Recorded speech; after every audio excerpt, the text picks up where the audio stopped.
Okay, so now it's time, it's 12, so we can start and see if other people will join a bit later. So, hello everybody and welcome to this webinar for this month. Today it will be given by Kari Strand, who is a professor at Oulu Mining School in Finland. He is going to talk about major drives of glaciation on the Precambrian Earth and chemical sedimentological response of it. So as I was mentioning just a bit earlier, if you have questions, you can ask in the chat tabs on the right part of your screen, and we will answer to the question later. So please, you can start your presentation, Kari, and I will join you after. I will ask you and come back online after your presentation. Okay, thank you, Melanie, and welcome everyone to listen this short lesson about Precambrian Earth and evolution. So my title is, Melanie was already mentioned, I like to talk about what are the drivers of glaciations in Precambrian time and how they actually are affecting to everything, chemical and sedimentological environments, and they are pretty interesting in sense of also for mineral resources, because we know that during the Precambrian time there was a generating of world-class ore deposits, and interestingly they are located close to these glaciations, and that's why I like to this time to tell about that interesting time window what we have. And then about my context of talk, I just classified it in that way that I just shortly tell about after the introduction some general statements about this time interval, and then we can look for these Precambrian glaciations, how they are distributed in time.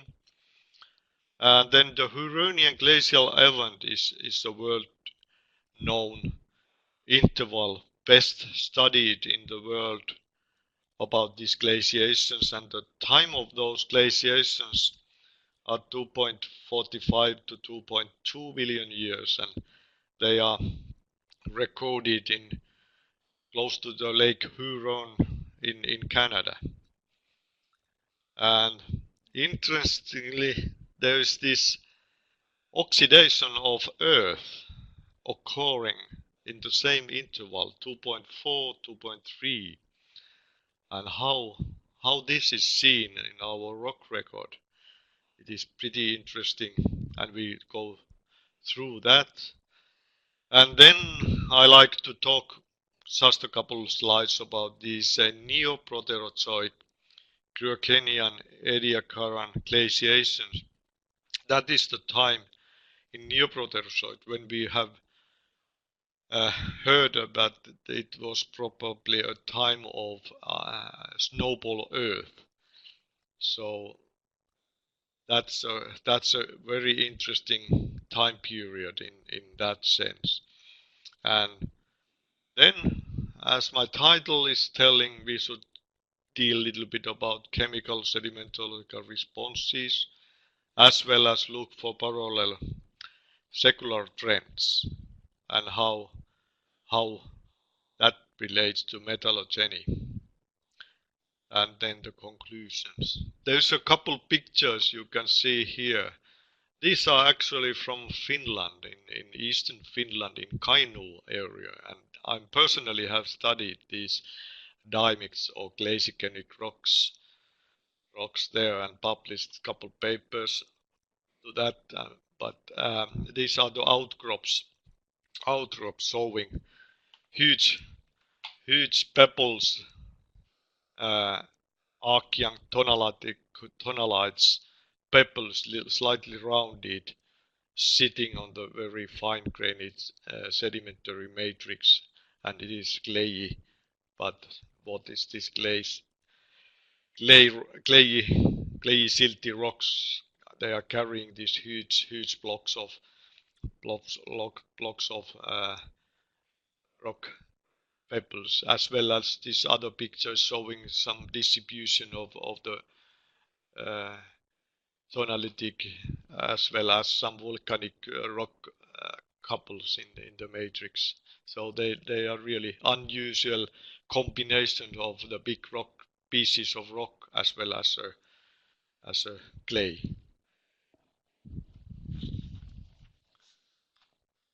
So about the introduction things, this Earth evolutions in the Precambrian was much interaction with plate tectonics, sedimentation systems, and also paleobiological evolution, because we know there was life already existing in Archean time, but the biological evolutions get further steps to the early Precambrian time, means the Proterozoic time, and how this biological biosphere evolution, mostly bacterial, was creating oxygen and changing our atmosphere. And so this Precambrian or Proterozoic time was actually the time for significant changes in atmosphere and hydrosphere. And as I told, there's also relationship within sediment-hosted ore systems. And the big thing is this, how we can recognize the effects of this oxidation in our rock record, and how it is related to the major glacial events. And about the ores, we know there is a strata-bound gold deposits in the Precambrian, as in the older part of that, some iron formations, and also the uranium has been deposited in the Proterozoic rocks, and mostly they are related to these combinations of primary depositional processes. So about the general statements, what we know about the Precambrian, we have a very marked major glacial events and evidence about large continental ice sheets in many craters, in Canada, in Australia, also in South Africa, as well as Fennoscandia. Basically occurring in the same time intervals. And correlation is a tricky, difficult part, because there's not exact chronological data for all those deposits, but there's a related rocks has been many times dated, like volcanic rocks underneath glacial units and above, so there is a time frames for those, and that has been increased. Also, there have been detected these paleozols. They are weathering crusts that are occurring in our rock record. That also tells something. They are not many times local, they are global paleozols formation processes. But the erosional hypothesis may be related to local tectonics, not always plate tectonics, and so on. And there are changes that can be recorded. And general statement is that the atmospheric oxygen reached significant levels around 2.4 billion years ago. And after the Precambrian, there is a market notice that we have a emerge of complex macroscopic animals, plants in that. So that's a time after the Neoproterozoic we can have a multicellular animals and plants to be generated. Then I have a picture about this kind of events. This is from my paper from Marine Petroleum Geology a couple years ago. It was an article that was dealing with this global or large-scale glaciations, and I just want to point these two intervals, this Paleoproterozoic, early Paleoproterozoic interval, what is in our focus today mostly, and there is this well-known Huronian glaciations 1 to 3, 1, 2, 3, and all are recorded quite well in the rock record, and that's also consisting. This interval consisting those Fennoscandian record, but we don't really know what glaciations are the same, or how to correlate these, for example, South African and Fennoscandian glaciations to against the Huronians. So that's a major big question still to be answered. And interesting is that we have this Kenoland supercontinent existing in the Neo-Archean time, and then it was a rifting phase occurring.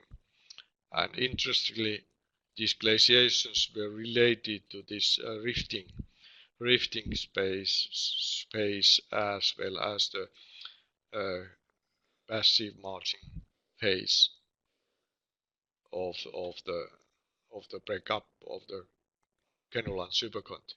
The other is actually this Kruikenian Ediacaran period. It's shown here, the Neoproterozoic, well-known records of glaciations from Sturtian, Marionian and Casqueous.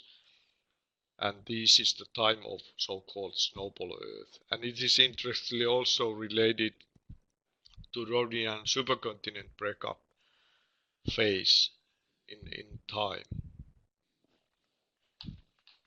So we mostly look for this lower part because it is well recorded in the Fennoscandian, for example, and we have been studying. And in the carbon isotopic record, these kind of glaciations are well recorded for these anomalies in carbon isotopes, and both glaciations are recorded pretty nicely, and we call this lowermost Lomakrundi carbon isotopic anomaly what is following this glacial time. So it is actually sort of disturbing this regular carbon isotopic record because of the very low atmospheric carbon dioxide content. And here I'm seeing this great oxidation event, how it is related to that, as well as where we got these banded iron formations to be formed. They are before they have been formed before this major glaciations. And little bit about these biomarkers or microbial life. There is the earliest life occurrence eukaryotes to be seen around late Archean time, and that's a major oxygen forming creatures are these.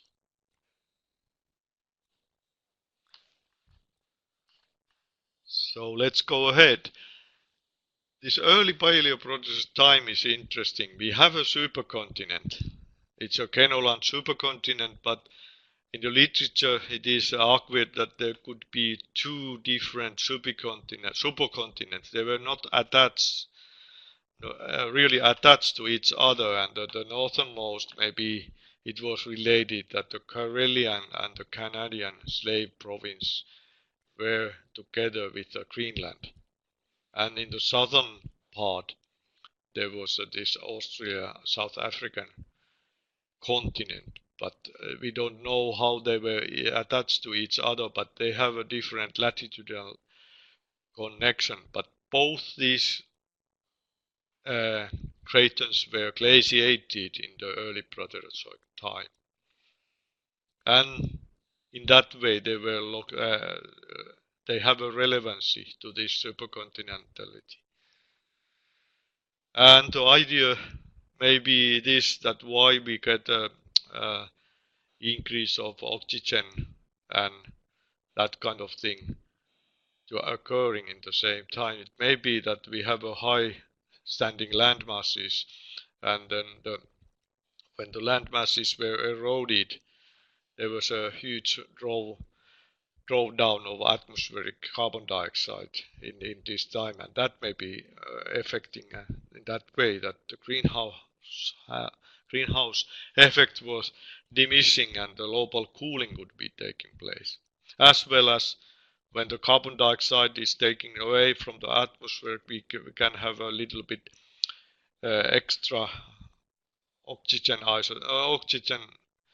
free oxygen in the air, in the atmosphere, and that may be also connected. So when the carbon dioxide is taken down, we have a higher oxygen content, as well as the first major glacial events were taking place in these continents. And where the land mass is in the polar setting, we don't know exactly, but there is estimations that some of them were low latitude positions also, but were highly glaciated. So there is a tricky questions about where there global glaciations or even the snowball Earth in that time interval also, not only in the near Paleozoic time. Then I like to show you something about this famous Huronian glacial event that is actually taking place in 2.45 to 2.2. There is a Nibissing diapers cutting all through these rocks, so all the rocks are older than this, and also there's some dating of the intervals above the glaciate rocks, and that tells that maybe most of the glaciated was occurring before 2.3 billion years ago. There is, in the tectonic sense, is interesting, this lowest glacial rocks or dymicts are related to rift basin settings. So Ramsey Lake Formation and Bruce Formation were both mostly in the rift setting. And interestingly, there's also intervals where there's a pyrite and uranium deposits, and even some detrital pyrite to be found in the rocks there. That may be telling that there's no really free oxygen available in the atmosphere in that time. And also there is this interesting measurements about this mass mass-independent fractionation of the sulfur. So that is observed in here in the lower part, but not in the upper part. After the Bruce Formation, there is really not observed that kind of sulfur occurrence. So that's maybe the good way to correlate, and I have a next slide to tell about little bit about that.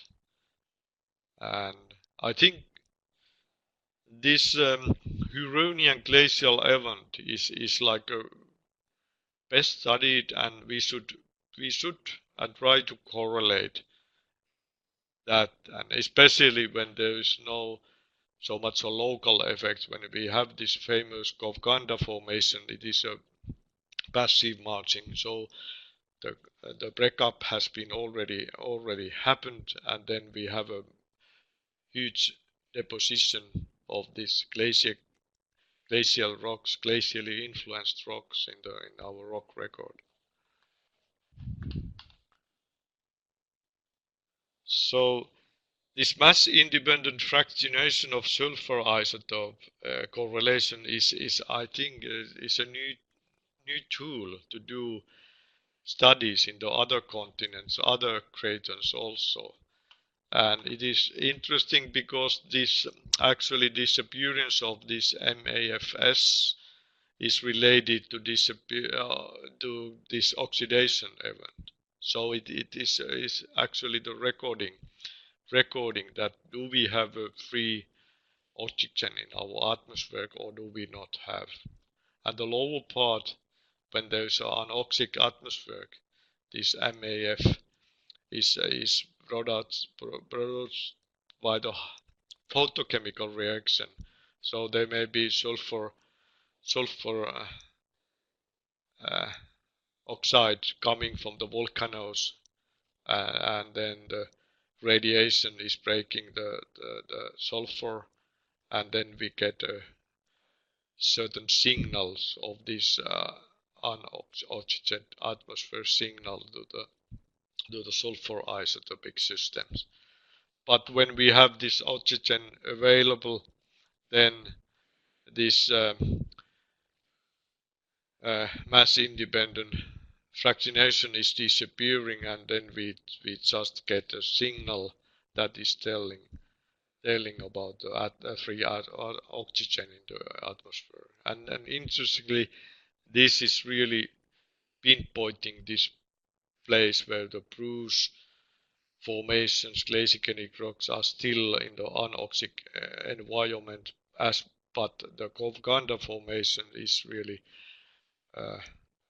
deposited under the oxygen atmospheric conditions.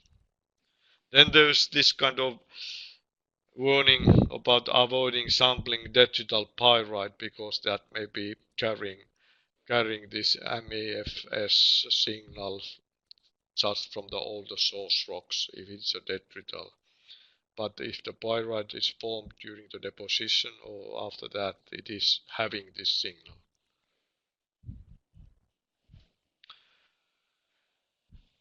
Something about the causes of this Huronian event. It's interesting. We have here this great oxidation events, and then the pointing it is here, and then we really record in our conglomerates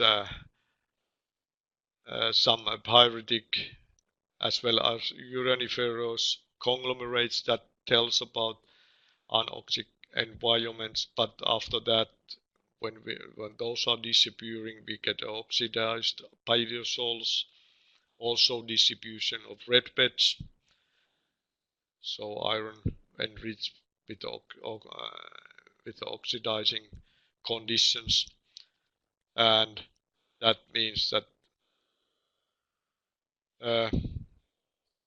also that this Govganda formation, as I mentioned already, is really recording the end of this MAFS interval. And what really happens, maybe this one model is the downdrop of atmospheric carbon dioxide is really affecting and increasing weathering and causing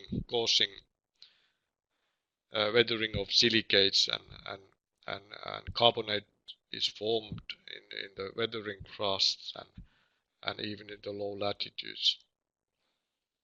So this is the one way to make this oxygen generation in atmosphere in the pretty short time. Here is a banded iron formations, how we see that they were forming beforehand Neo-Archean to early Proterozoic, but then after that we don't really get much of this iron formation anymore. And interesting is also this this kind of excursions of carbon isotopes 13, and that was an interesting record as well as these redbirds. So we have other pictures about this interval afterwards. Something about what are the rocks like in Finland, in Honkala Formation, what I have been personally studied. I'm just quickly showing that quite nice association. What is needed is dimectite as well as these drop-down units. We have the laminated clays with the isolated rock pieces. So if this association of these rocks are recorded, we are pretty sure that there is a glaciations occurring in there. So alone, if you have these dimicts, they may be mass flows or debris flows, but when we have this association together with these loose rocks in the clayey laminated parts, then we are certainly sure that the glaciations was taking place. The tectonic setting of this Honkala Formation is rift basin. We have interestingly rift-related lava flows on the lower, and these lavas are also seen as pebbles in the diamond. So this unit was weathered to them, and also Archean basement rock pieces are in this diamond association. So we are sure that at least in Kainuu area they were rift basin related, and there were marine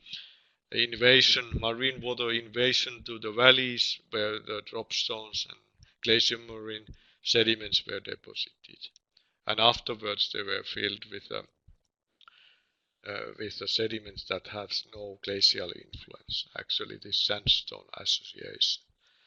And it is recorded also in the Russian, in southeastern Russia, in Karelia, there's quite many rock units that has these glacial affinities, and that should be actually studied closely how they relate to that, or are they different glacial events to be recorded there, or are they correlated to these rift basins?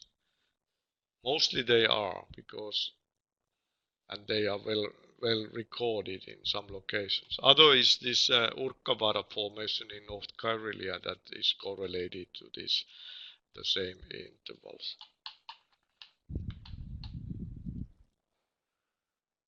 And my suggestion is that these Karelian and North American craters were most likely located quite close to each other in high latitudes, and both were actually affected by major glaciations at the same time.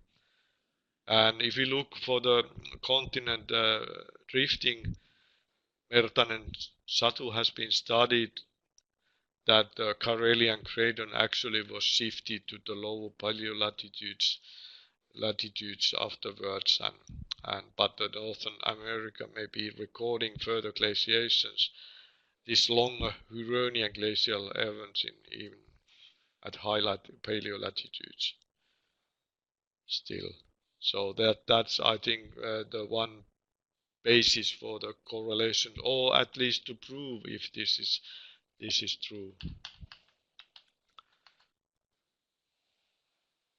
Then something about the Grökenian and Eddy-Karian glaciations. I have a couple pictures that are showing that this glacial event was taking place 680 million years, and these are from the Varangen Fjord in Norway, where there is this mass flow dimicts, but this mass flow dimict was formed mostly from the glacial material. So on land there were glaciations, and glacial material were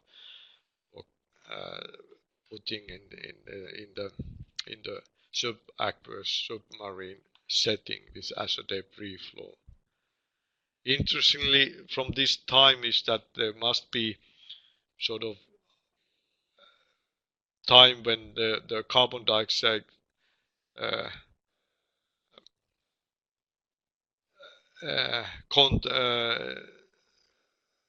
carbon dioxide amount of carbon dioxide in atmosphere were increased, and there was a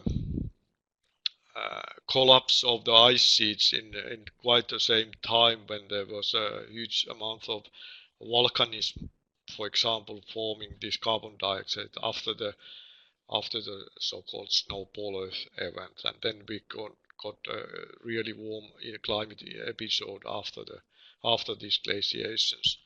And that's also recorded by the interesting carbonate depositions above the glacial rocks as a Neoproterozoic cap carbonates, and suggesting that precipitated in the deep sea water. So there was a huge transgressions after the major glaciations in that time. But I don't go any further that, because I'm mostly interested about this early Proterozoic time.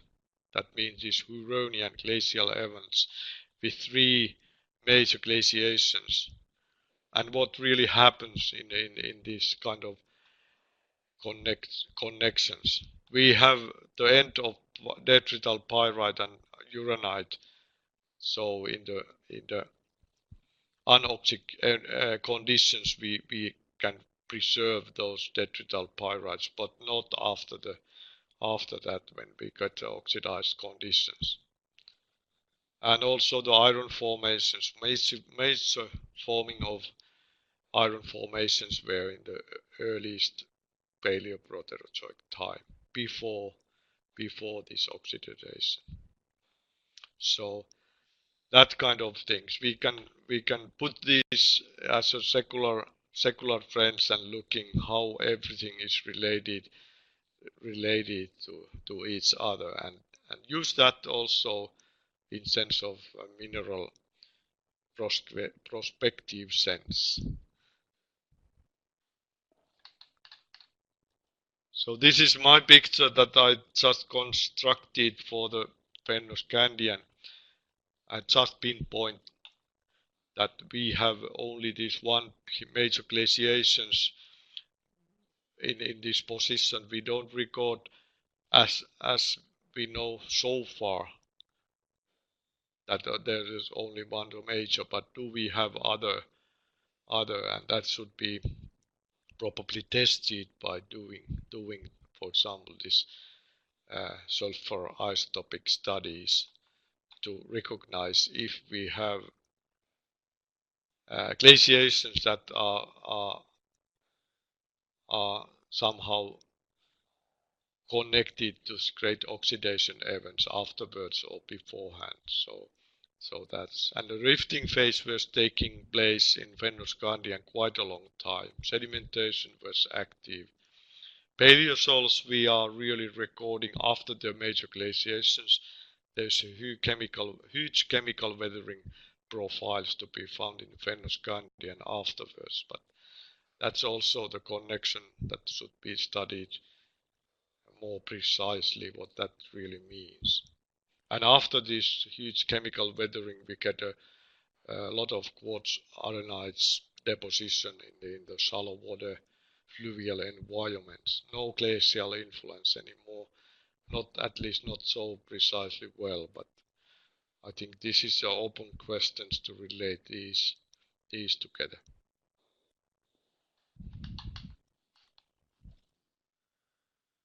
And as economic deposits, I already mentioned that there is this kind of relationship between atmospheric and hydrosphere and the sediment hosted order systems. So that's an interesting thing.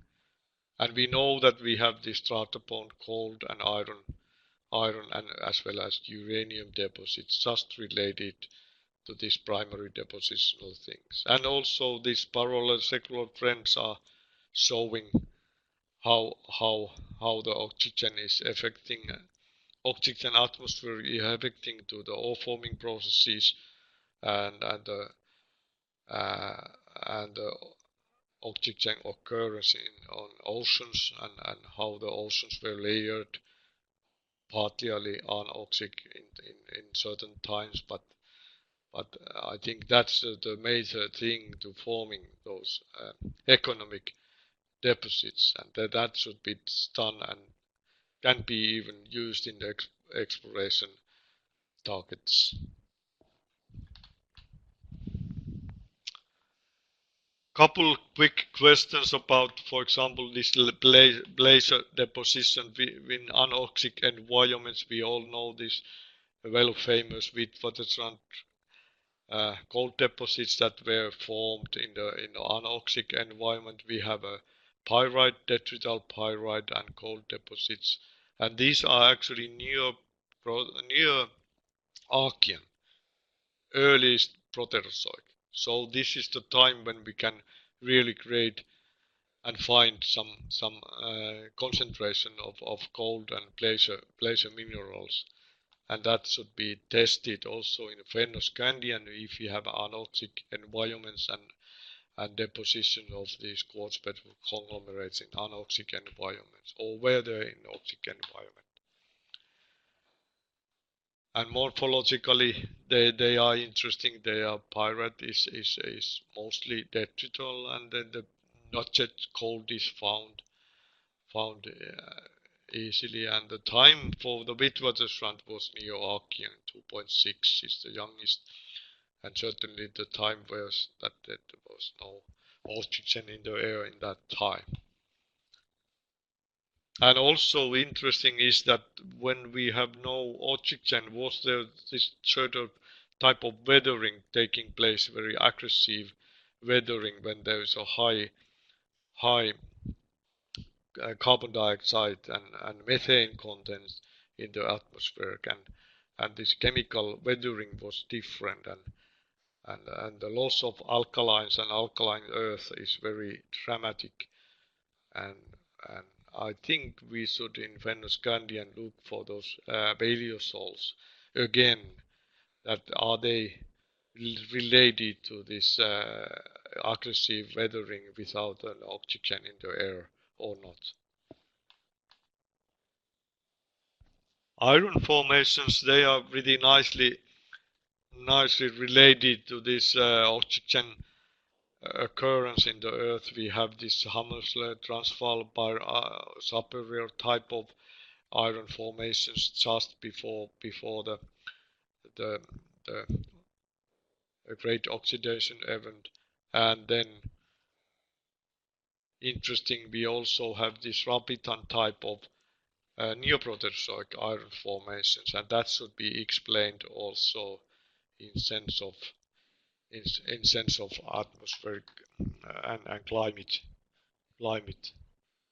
relationships. So this Rapitan type is interesting. It is Neoproterozoic, and after the glaciations we get a huge amount of iron formations. Well described examples are Mackenzie Mountains in Western Canada, and also in Namibia there is these iron formations that are closely related to these glacial rocks and afterwards. And there is a prominent volcanic source for metals. So manganese and iron is coming from the active rifting phase, and then we get low oxygen waters, and the iron could be precipitated close to this interface with the ice and so on. And interestingly, this is mostly related to narrow rift basins just prior to continental breakup. So although there was oxygen in the air, but there is a certain layering in the oceans that and the interface with the freshwater connections, and then we can precipitate iron quite a amount, forming those iron formations. Well, something about in the end of my talk, I just like to mention that this latitude-related glaciations model cannot explain fully those occurrence of the glaciations, and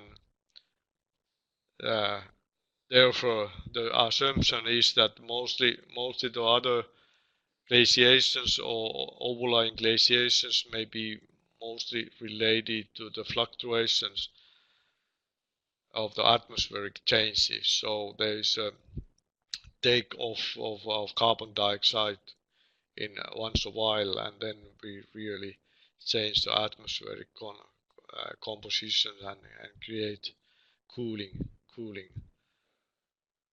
And also the one thing is that the glacial influenced drift basins, how they were formed. Are they related to the uplift of the rift arms, and then there's a local glaciations, or are the continental margin more wider? Was there the wider ice sheet coverage in the continental margins, and that kind of studies needed, and to look for these unconformities and do the correlations in that way if you have a breakup conformities, because if they are continental wide ice sheets, we should have a connection and see the same record. And in the near future we need still more radiochronology for the overlying and underlying rocks, and also maybe use this mass independent sulfur isotopic systematics to do the studies of this early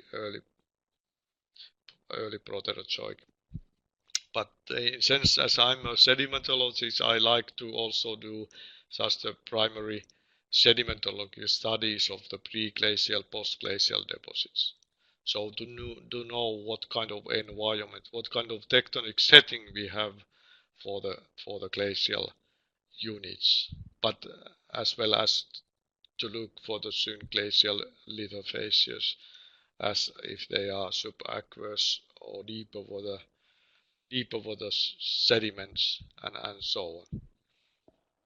So I think I will end my talk in this, and so thank you very much.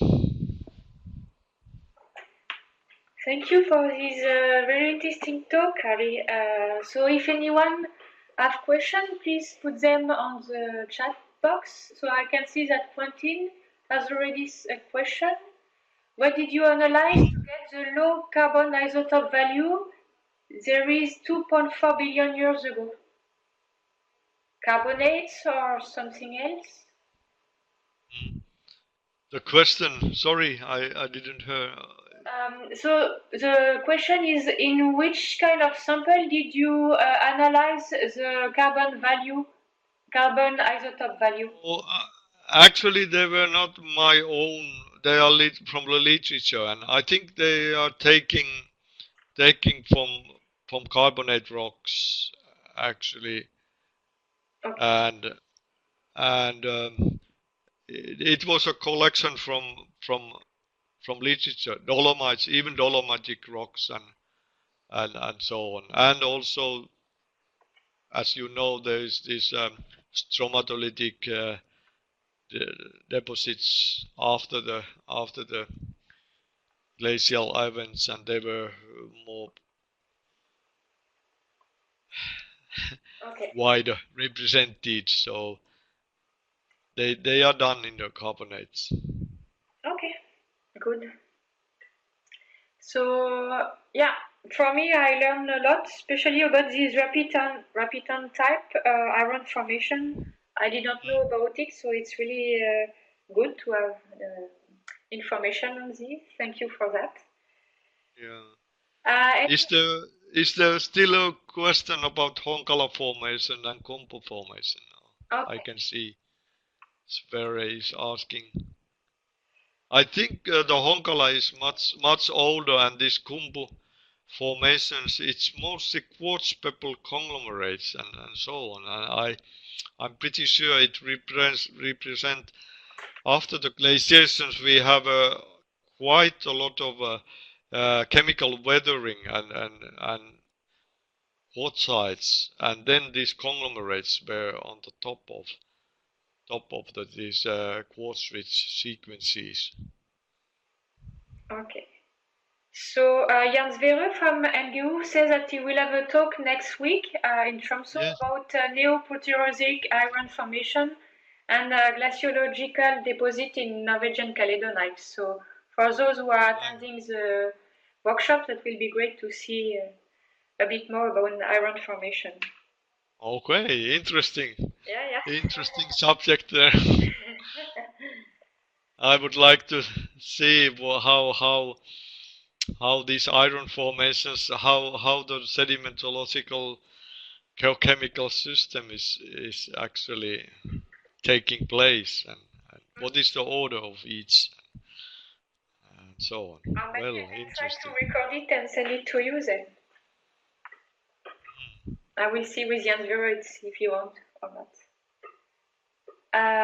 Okay, so if anybody has another question, it's now or never. If not, for some of you, I will see you next week for the workshop here in Tromsø. For the other, I will send you an email with a link to see again this nice presentation on YouTube. So next webinar will be in September after summer holidays and fieldwork season. It will be given by Thor Thordarson from Iceland University. So I would like to thank you, Kari, for this nice talk again. It was really informative for me. And Thank you. I will see you soon now. And thank you, Melanie, for organizing this so well. Thank you. Bye-bye. Bye-bye.